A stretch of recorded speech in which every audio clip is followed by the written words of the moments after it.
Auto దిగి లోపలికెళ్ళాం. అంతకుముందు ఎన్నోసార్లు అతని రూమ్కి వెళ్ళినా అప్పుడేదో కొత్తగా అనిపించింది. ఇక నుంచి అదే తనిల్లు. అతను, అతనికి సంబంధించినవన్నీ తనవే అనుకోగానే తృప్తిగా అనిపించింది. గోపి హోటల్ నుంచి క్యారేజీ తెచ్చాడు. ఆకలి లేకపోయినా, తినాలనిపించకపోయినా గోపి బలవంతంతో ఎంగిలిపడి లేచాను. గోపి ఎన్నో కబుర్లు చెప్పసాగాడు నన్ను నవ్వించాలని. అవేవీ నాలోని ఆరాటాన్ని తగ్గించలేకపోయాయి. నాన్నగారి ఉగ్రరూపమే నన్ను కలవరపెట్టసాగింది.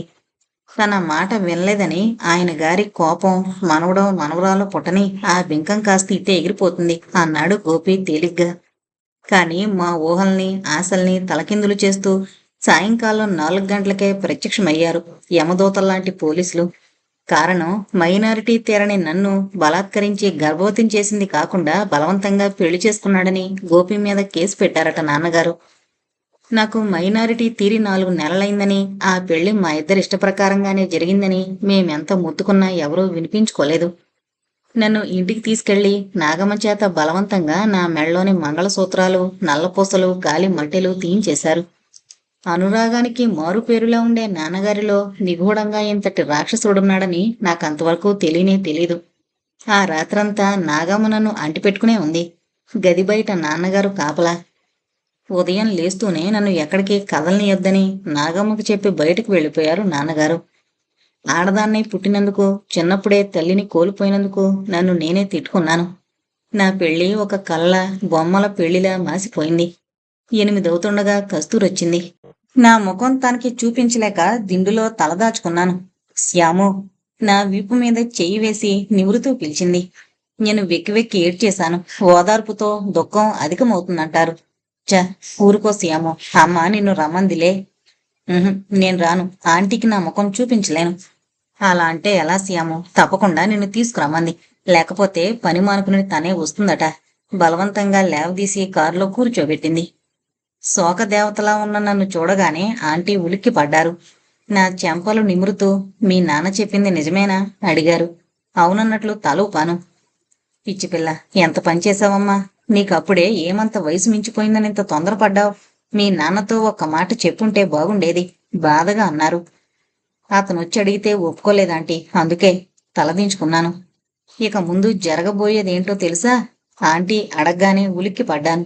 గోపికి శిక్ష పడుతుంది. ఆంటీ, నాకు మైనారిటీ తీరిపోయింది అన్నాను బెక్కుతూ. ఏమో, ఈ విషయంలో మాత్రం మీ నాన్న చాలా పట్టుదలగా ఉన్నారు. ఇప్పుడు నిన్నెందుకు పిలిపించానో తెలుసా? కనుబొమ్మలు ముడిచి ఆంటీ ముఖంలోకి చూశాను ఎందుకన్నట్లుగా. నీకు అబార్షన్ చేయమన్నాడు. ఎన్నో నెల? 3. ఆంటీ, మీకు పుణ్యం ఉంటుంది. అంత పని చేయకండి. గోపిని నేను మనస్ఫూర్తిగా ప్రేమించాను.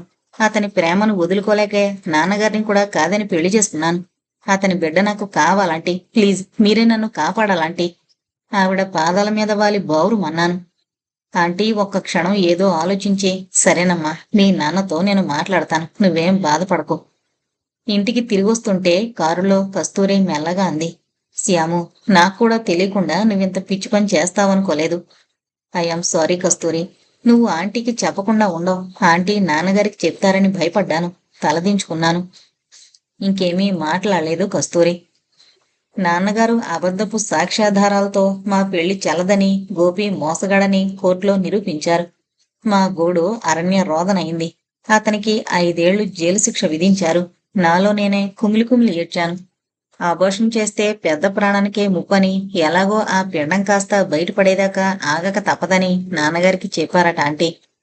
2-3 సార్లు వెళ్లి గోపిని కలుసుకోవాలని ప్రయత్నించాను.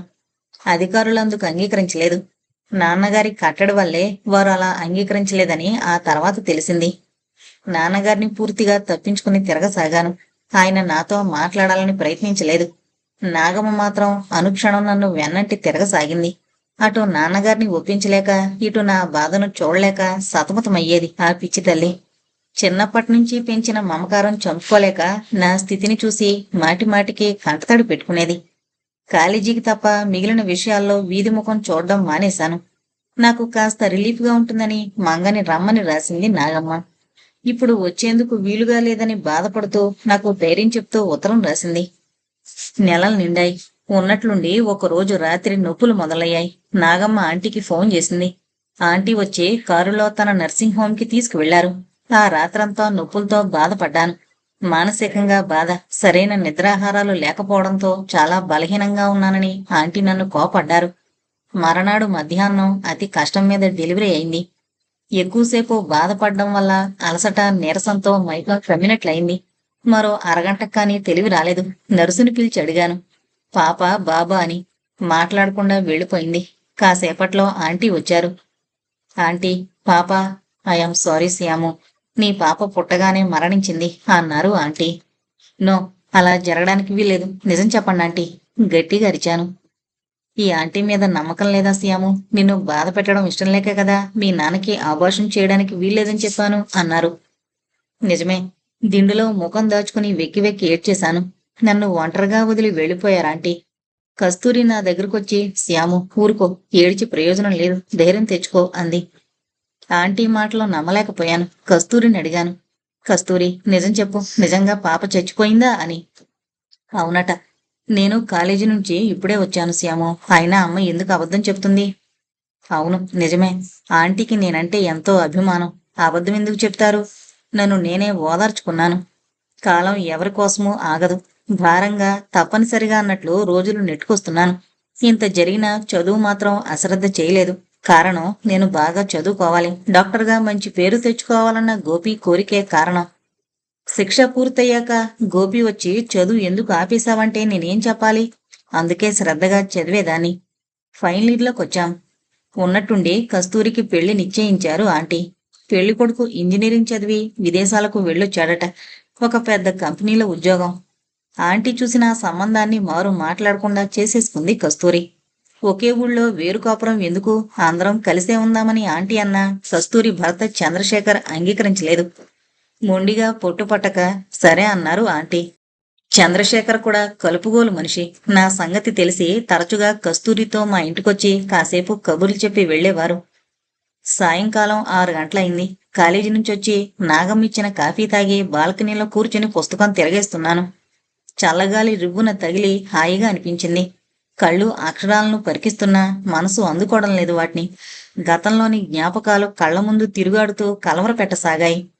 నాన్నగారి కారు గేట్లోంచి దూసుకురావడంతో దృష్టిని అటు మళ్లించాను. నాన్నగారు మరో 2 మగవాళ్లు కారులో నుంచి దిగారు. ఆయనతో పనుండి ఎవరో ఒకరు అలా వస్తుండడం అలవాటే కనుక నేనంతగా పట్టించుకోలేదు. కాని ఇంతలో నాన్నగారు పిలుస్తున్నారంటూ నాగమ్మొచ్చి చెప్పేసరికి ఒక క్షణం తత్తరపడ్డాను. నాగమ్మ తొందర చేయడంతో తప్పనిసరై హాల్లోకి వెళ్ళాను. అమలు, ఇతను సారథి, రీసెర్చ్ చేస్తున్నాడు. వీరు ఇతని తండ్రి, పెద్ద వ్యాపారస్తులు అంటూ ఆ నూతన వ్యక్తులను నాకు పరిచయం చేశారు. ఎందుకలా పరిచయం చేస్తున్నారో వాళ్ళు ఎవరో తెలియకపోయినా సభ్యత కోసం నమస్కరించాను. కాసేపు నిలబడి లోపలికెళ్ళిపోయాను. మరో అరగంటకి వారిని పంపించేసి నాన్నగారు నా గదిలోకొచ్చారు. దాదాపు 2.5 సంవత్సరాల తర్వాత ఆయన నా గదిలోకొచ్చారన్నమాట. ఆ గొడవ జరిగినప్పటినుంచి నేను ఆయనతో అసలు మాట్లాడడమే మానేశాను. ఏదైనా అవసరమైతే నాగమ్మ చేత కబురు చేసేదాన్ని. ఇప్పుడు ఇన్నాళ్ల తర్వాత ఆయన అలా రావడంతో నాకు భయం, ఆందోళన కలిగాయి. తడబడుతూ లేచి నిలబడ్డాను. ఎందుకలా భయపడతావు? నిన్ను ఏదైనా చెయ్యాలనుకుంటే ఈ కుటుంబ గౌరవాన్ని మంటగలిపిన రోజునే చేసేవాణ్ణి. చిన్నప్పుడే నీ తల్లి పోయింది.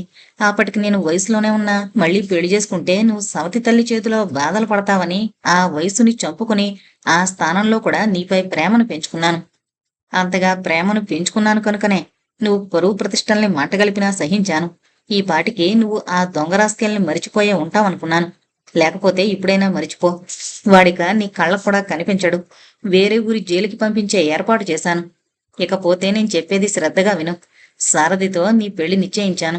నీ తండ్రి బ్రతికుండాలంటే నువ్వు ఈ పెళ్లి చేసుకుని తీరాలి. లేదా అదే ముహూర్తానికి నాకు చావు మూడుతుంది.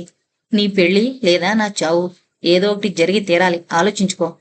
మరో మాటకి అవకాశం ఇవ్వకుండా గబగబా వెళ్ళిపోయారు. ఈ ప్రపంచమంతా గిరున తిరిగిపోతున్నట్లు సుడిగాలిలో దిక్కు తెలియకుండా పోయే తెగిన గాలిపటంలా ఊపిరాడక గిజగిజలాడాను. గోపి, ఇప్పుడు నేనేం చెయ్యాలి? నాన్నగారు తలచుకుంటే పని పూర్తయ్యే వరకు నిద్రపోరు. నేను ఆయన బారి నుంచి తప్పించుకోవాలంటే ఒకటే మార్గం. అంతకంటే ముందుగా నేను ఈ లోకం నుంచి తప్పించుకోవాలి. కానీ నువ్వు నా కోసం తిరిగొస్తే, నేను లేనని తెలిస్తే నువ్వు ఏమైపోతావు? చలి జ్వరం వచ్చిందాల్లా వణికిపోయాను. ఆంటీ దగ్గరకు వెళ్ళాను. ఆంటీ, ఇప్పుడు నేనేం చేయను. గోపిని తప్ప మరొకరిని భర్తగా అంగీకరించలేను. ఎన్ని సంవత్సరాలకి తిరిగొచ్చినా సరే అతని కోసం ఎదురు చూస్తాను. నాన్నగారు చెప్పినట్లు వినడమే మంచిదమ్మా. చాలా పట్టుదలగా ఉన్నారు.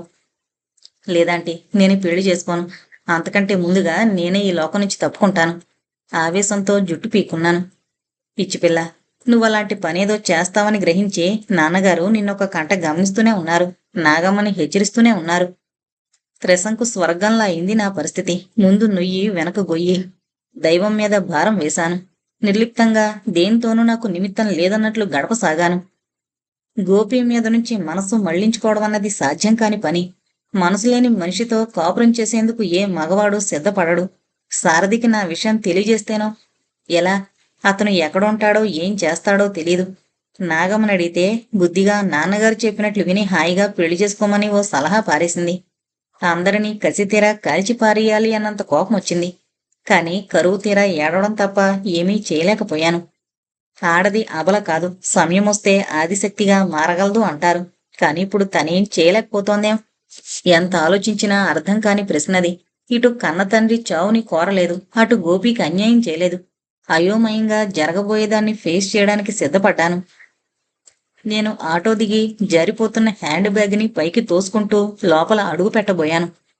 ఊహించని సన్నివేశం ఊహించని సన్నివేశం. వెనుతిరిగి పోదామనుకుంటే నాగమ్మ నా దగ్గరకు వచ్చేసింది.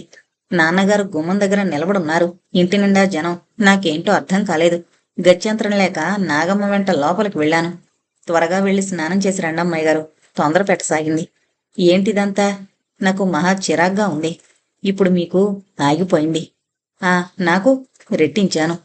పెళ్ళి నాగమ్మ, గట్టిగా అరిచాను. నాగమ్మ మీద అరుస్తావెందుకు? అలా చెప్పమంది నేను. త్వరగా తయారేరా, లేదా ఆ వచ్చిన వాళ్ళందరూ నా చావుని కళ్ళ చూసి వెళ్లాల్సి వస్తుంది. నెమ్మదిగా అన్న పొదునుగా ఉన్నాయి నాన్నగారి మాటలు. తలెత్తి గుమ్మంలో నిలబడున్న నాన్నగారిని చూశాను. తప్పించుకోవడానికి వీల్లేని పరిస్థితి.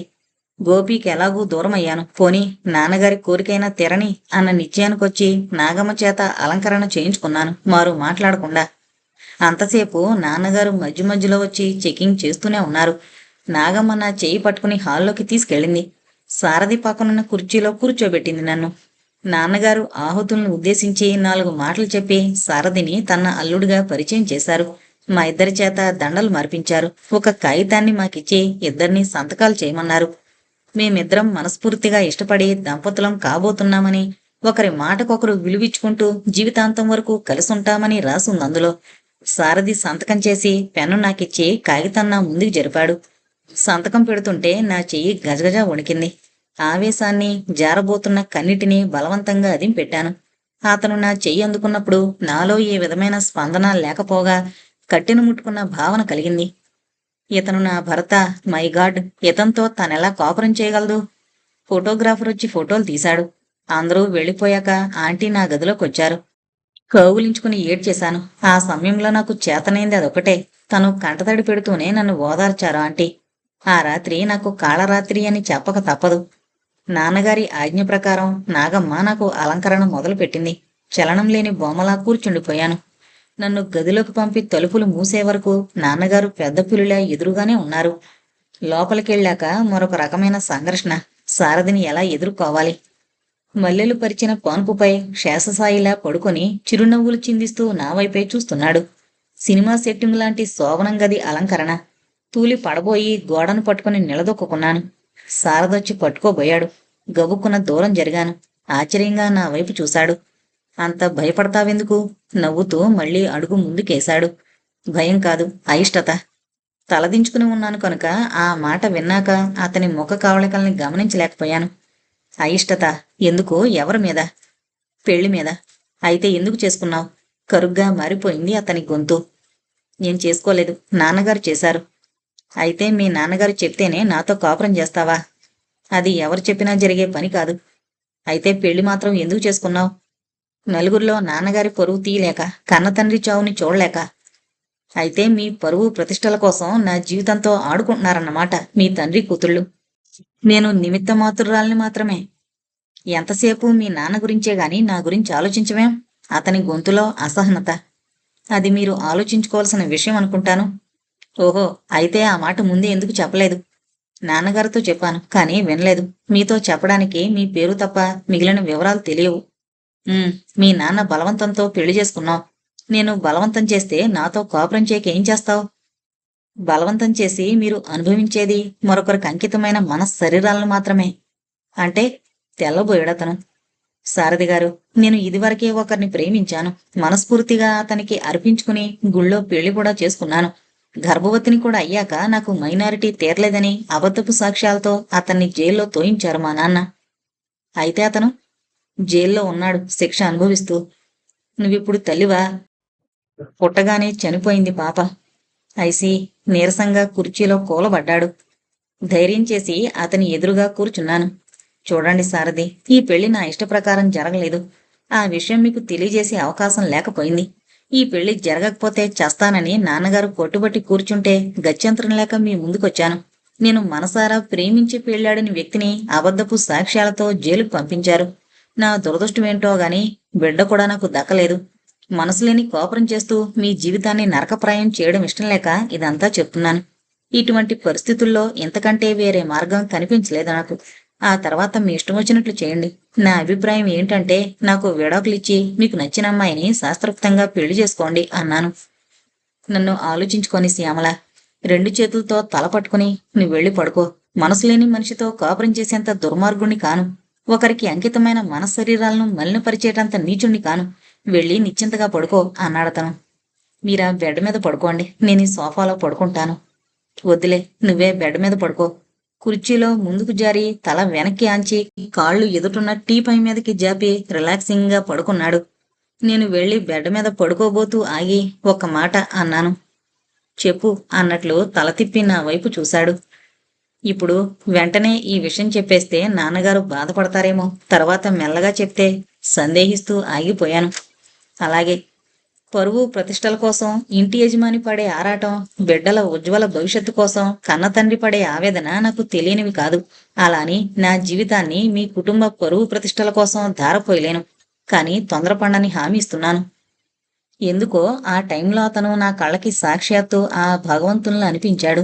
అప్రయత్నంగానే మంచం మీద నుంచి లేచి అతని పాదాలంటి నమస్కరించాను. ఛ, అదేం పని శ్యామల, ఈ పెళ్లి నీ అంగీకారంతోనే జరిగిందనుకున్నాను. అయినా నేను కూడా ఫూలిష్గా బిహేవ్ చేశాను. మీ నాన్నగారు నీకిష్టమేనని చెప్పినా నేను కూడా స్వయంగా నీ అభిప్రాయం తెలుసుకోవలసింది. పోనీలే, జరిగిందేదో జరిగిపోయింది.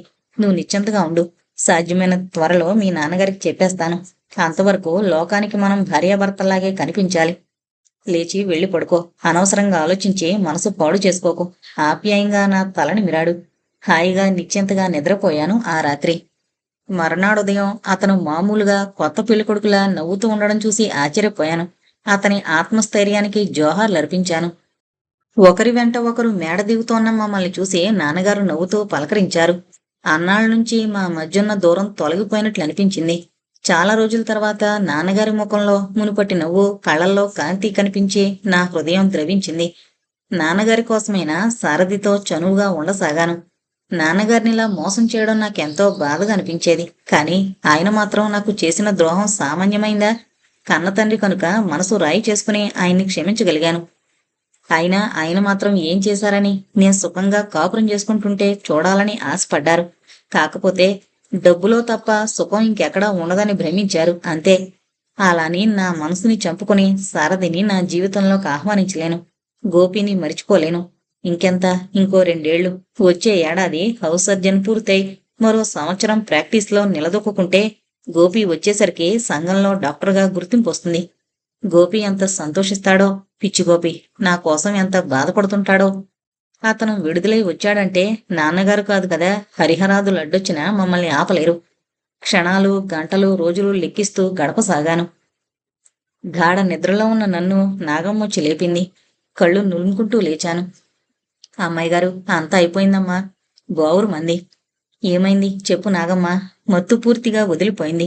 నాన్నగారు నాన్నగారికి ఏమైంది అంటూ రివ్వున నాన్నగారి గదిలోకి పరిగెత్తాను. అచేతనంగా అడ్డదిడ్డంగా బెడ్ మీద పడున్నారు. నాన్న గట్టిగా అరుస్తూ ఆ మృతదేహం మీద వాలిపోయాను. అంతకు ముందు రోజు సాయంకాలమే సారథి నాన్నగారితో మేమిద్దరం విడాకులు తీసుకోబోతున్నామని చెప్పాడు. అప్పుడు నన్ను గాని అతన్ని గాని ఏమీ అనలేదు. అప్పటికైనా తన పట్టుదల వదిలిపెట్టారని ఎంతో సంతోషించాను నేను. సరే, మీ ఇష్టం వచ్చినట్లే కానివ్వండి.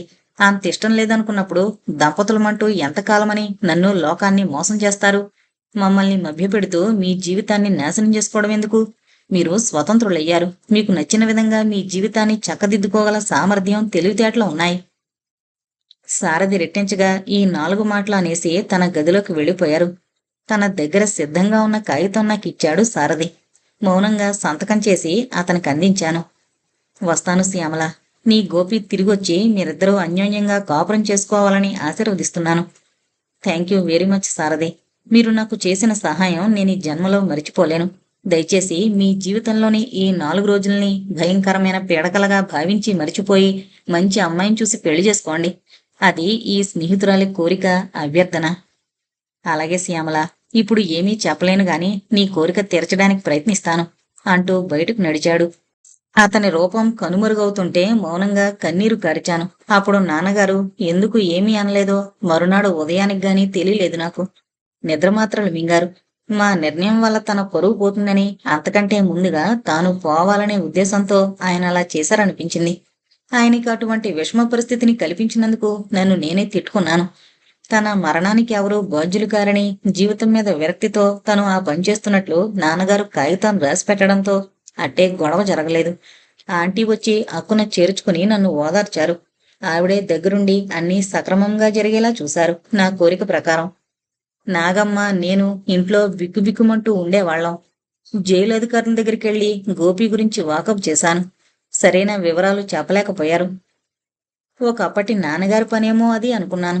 చచ్చి కూడా నన్ను సాధిస్తున్నారని ఆయన మీద కోపం వచ్చింది. అలా 1 ఏడాది గడిచింది. నాగమ్మ మంగని చూడాలనుందంటూ వెళ్ళిపోయింది. నేను మరీ ఒంటరిదాన్ని అయిపోయాను. ఆంటీ నన్ను తనతో ఉండమని చాలా గొడవ చేశారు. కస్తూరి, చంద్రశేఖర్ల చేత కూడా చెప్పించారు. 1 రోజు 2 రోజులు కాదుగా, ఎంతకాలమని వాళ్ళింట్లో ఉండను. మృదువుగా తిరస్కరించాను.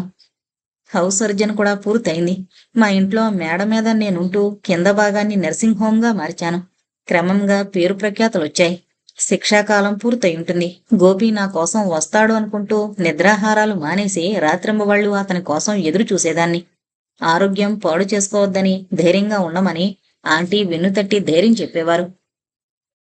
ప్రాక్టీసు అనతి కాలంలోనే బాగా పెరగడంతో ఇక్కడ ఇల్లు కట్టించుకుని ఆ ఇంటిని మొత్తం నర్సింగ్ హోంకి అనుకూలంగా మార్పులు చేయించాను. ఎక్కువ కాలాన్ని నర్సింగ్ హోంలోనే గడిపేస్తూ ఒంటరితనమనే రక్కసి బారి నుండి రక్షణ పొందేదాన్ని. అయినా ఏదో ఆవేదన, అసంతృప్తి, మానసిక సంఘర్షణ. అలా అతని కోసం నిరీక్షించడంలోనే జీవితం గడిచిపోతుందేమో అనుకుంటూ నాలో నేనే కుమిలిపోయేదాన్ని. ఒకరోజు ఉన్నట్టుండే మంగ దగ్గర నుంచి పిడుగులాంటి వార్త. నాగమ్మకి సీరియస్గా ఉందని, వీలైతే ఓసారి రమ్మని. చిన్నప్పటినుంచి నన్ను తల్లిలా ఆదరించిన నాగమ్మకి సీరియస్గా ఉందంటే ఆగలేకపోయాను. నర్సింగ్ హోంని నర్సులకు అప్పగించి అవసరమైతే వచ్చి చూస్తుండమని కస్తూరికి, ఆంటీకి చెప్పి బయలుదేరాను. పెరాలసిస్ వచ్చి కుడికాలు, కుడి చెయ్యి చచ్చుబడిపోయాయి. మాట రావడం లేదు. డాక్టర్నైన నాకే నాగమ్మని చూడగానే భయం వేసింది. ఆ భయాన్ని లోలోనే అణుచుకుని మంగకి ధైర్యం చెప్పాను. మంగ, నాగమ్మకేం భయం లేదు. మంచి వైద్య సదుపాయం అవసరం. నా పరిస్థితి నీకు తెలుసుగా. ఇక్కడ ఉండడానికి వీలు కుదరదు. అలా అని మిమ్మల్ని ఇలా వదిలేసి వెళ్లలేను. నాగమ్మతో పాటు మీరిద్దరూ కూడా నాతో రండి. నర్సింగ్ హోంలో ఉంచి మంచి మందులు వాడితే పూర్తిగా తగ్గకపోయినా కాస్త లేచి తిరుగుతుంది నాగమ్మ. అవసరమైతే ఇంకా పెద్ద పెద్ద డాక్టర్లకు చూపిద్దాం అన్నాను.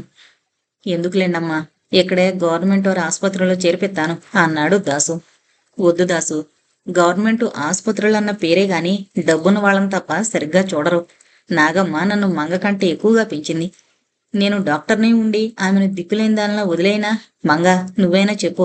నాగమ్మతో పాటు మీరిద్దరూ కూడా నాతో రండి బ్రతిమాలుతున్నట్లుగా అన్నాను. అలాగేనమ్మా, తప్పకుండా వస్తాం మీతో. అమ్మగారి మాట కాదనొద్దు అంది దాసుతో. సరే నడు, నీటం అన్నాడు దాసు. వెనక సీట్లో నాగమ్మని పడుకోబెట్టి నేను మంగ చెరో పక్క ఒదిగి కూర్చున్నాం. దాసు ముందు సీట్లో డ్రైవర్ పక్కన కూర్చున్నాడు. నిద్ర కాగలేక మధ్య మధ్యలో జోగుతున్నాం. తెలతెలవారబోతుంటే చల్లగాలికి హాయిగా నిద్ర పట్టింది నాకు. అమ్మా! మంగ అరుపుకి ఉలిక్కిపడి లేచాను. మంగ ఒడిలోని నాగమ్మ తల పక్కకి వాలిపోయింది. కళ్ళు తేలేసింది. మూతి ఒక పక్కకు పోయి భయం గొలిపేలా ఉంది. మంగ గుండెలు బాదుకుని ఏడవసాగింది. త్వరగా పోనివ్వమని డ్రైవర్ని హెచ్చరించాను. తూర్పు తెల్లబడుతుండగా ఇంటికొచ్చాం. వెక్కి వెక్కి ఏడుస్తోన్న మంగను ఓదార్చాను. నేను లోపల ఏడుస్తూనే, చకచక అంత్యక్రియలకు ఏర్పాట్లు జరిగాయి. దాసు కర్మ చేశాడు. రోజులయ్యాక ఇద్దరూ తమ ఊరికి ప్రయాణం అయ్యారు. నాకు చాలా బాధగా అనిపించింది. నాగమ్మకి నయం చేస్తానని చెప్పి తీసుకొచ్చి చివరికి బూడిద చేసేశాను. మంగా, ఇక్కడ నేను ఒంటరిదాన్నే. నీకు మాత్రం ఎవరున్నారు? కన్నతల్లి ఎలాగో దూరం అయిపోయింది. ఇక్కడే ఉంటూ నాకు తోడుగా ఉండండి అన్నాను. మంగ మాట్లాడలేదు గాని దాసు ఒప్పుకోలేదు. చూడు దాసు, అక్కడైనా మీరు కష్టపడి పని చేసుకోవాల్సిందే తప్ప ఊరికే కూర్చోరు కదా. ఆ పనేదో ఇక్కడే చేయండి. నాకు మీరు, మీకు నేను తోడు నీడగా ఉంటాం. దాసు, మనలో మనకి డబ్బు ప్రధానం కాదు. మనుషుల మధ్య మమకారం ఉండాలి. చిన్నప్పటి నుంచి మంగా నేను అక్కా చెల్లెళ్ళ కంటే అన్యోన్యంగా పెరిగాం. తను సంసార తాపత్రయంలో పడింది గాని అసలు ఇన్నాళ్ళు ఎప్పుడూ చూడకుండా ఉండలేదు. మీ పైన జాలి గాని నాకు గడవదని గాని నేను ఈ మాట చెప్పడం లేదు. ఒకరు ఇంటి పని, ఒకరు బయట పని, తోట పని చూసుకోండి. మీ అవసరాలన్నీ నేను చూసుకుంటాను అన్నాను. అట్టగేనమ్మా, మీ మాట ఎందుకు కాదనాలి? అక్కడైనా మేము రెక్కల కట్ట మీద బతకాల్సిందేగా. తమరన్నట్టు ఆ కట్టం ఇక్కడే చేసుకుంటూ తమ కాళ్ళకాడే పడుంటాం అన్నాడు దాసు. సంతోషం దాసు, ఇది మీళ్ళే అనుకోండి. ఏ విషయంలోనూ మిమ్మల్ని నిర్బంధించను అన్నాను. అంతే, అప్పటినుంచి ఇంట్లో వ్యక్తుల్లా మొసులుకుంటున్నారు. ఆగింది శ్యామల. యుగ యుగాల నుంచి మోస్తున్న బరువుని దింపుకుని రిలీఫ్ని పొందినట్లు తేటగా ఉంది ఆమె ముఖం. అది సంగీత జరిగింది. మూడు కూడా చిగురుస్తుంది అంటారు. అలాగే ఎండిన నా బ్రతుకులో తొలకరి జల్లు బాగు. చెంపలపైగా జారి చారలు కట్టిన కన్నీటిని పైటతో శుభ్రంగా తుడుచుకుంది. I'm sorry doctor. మీ గతాన్ని తెలుసుకోవాలన్న ఆరాటమే తప్ప మానుతున్న గాయాన్ని రేపుతున్నాననే ఆలోచన రాలేదు. డోంట్ వర్రీ సంగీత. ఇన్నాళ్లుగా నా మనసులో పేరుకుపోయిన ఆవేదనను మీతో చెప్పుకుని తగ్గించుకున్నాను.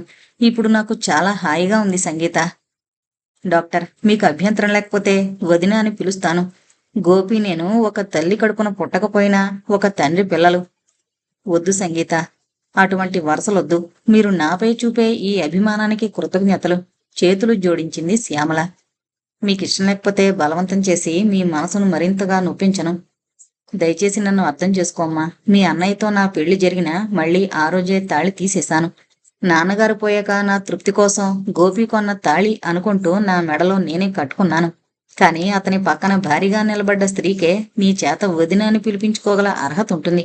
నాకు ఆ అర్హతే ఉంటే అతని నుంచి దూరమయ్యేదాన్ని కాదు. పోనిలే, ఆ విషయాలు మరిచిపోదాం. మన మధ్య ఈ స్నేహం చిరకాలం ఇలాగే ఉండనివ్వు సంగీత. అలాగే డాక్టర్. డాక్టర్ కాదు, శ్యామల. ఓకే శ్యామల. శ్యామల చేతిని తన చేతుల్లోకి తీసుకుంది సంగీత. సంగీత, స్నేహం అనేది భగవద్దత్తమైన వరం. ఈ వరాన్ని జీవితాంతం వరకు పవిత్రంగా పదిలంగా కాపాడుకోగలగాలి. అవును శ్యామల, తప్పకుండా. శ్యామల చేతిని మృదువుగా నొక్కింది. చాలమ్మా, నువ్వు నా మీద చూపే ఈ అభిమానానికి ఏమిచ్చి నీ రుణం తీర్చుకోగలను సంగీత. చ, అదేం మాట శ్యాము. స్నేహితుల మధ్య ఈ పాటి అభిమానమే లేకపోతే అది నిజమైన స్నేహం కానే కాదు. సంగీత చేతిని పైకెత్తి చటుకున అరచేతిలో ముద్దు పెట్టుకుంది శ్యామల. సమాధానంగా నవ్వింది సంగీత.